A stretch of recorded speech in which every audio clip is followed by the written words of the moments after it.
absolute. None. Where your right ends is where the other person's own begins. That you have freedom of movement does not mean you have freedom to walk into somebody's house without asking permission from him. That would be criminal trespass. That you have freedom of speech does not mean you should malign somebody. And let me give you this advice. When you want to talk about somebody publicly, don't. Okay. So, when I heard okay and laughed, I know you're hearing.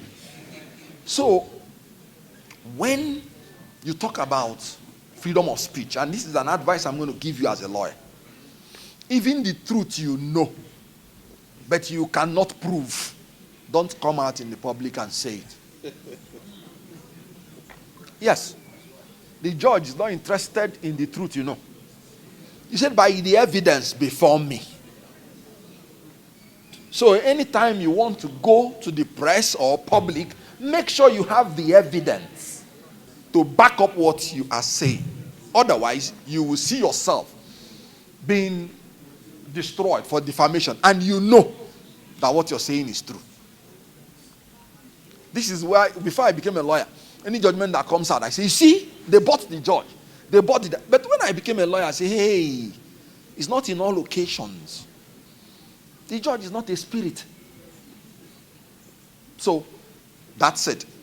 Your freedom of assembly, as you know, it must be peaceful assembly. Once it turns riotous, when you start killing people or doing this, you are no longer protected under Section 40. So there is no freedom that is absolute. It is curtailed by the right of others. Now, having said that, I want to let you know, by my personal experience, that when people are pointing at you, it must not be that you are a bad person. I had this experience in Dubai.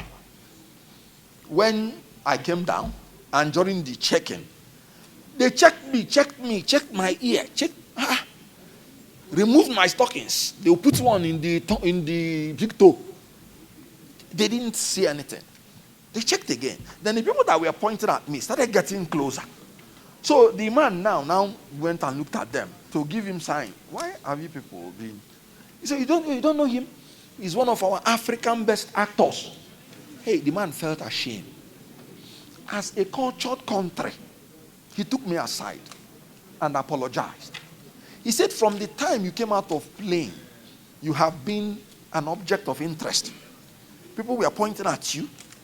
And we were thinking that they want to tell us that there is something terrible. You see where the Nigeria image comes in. Maybe if I was coming from America, they will ask, at least before marking me out as a bad person. Let me tell you one thing.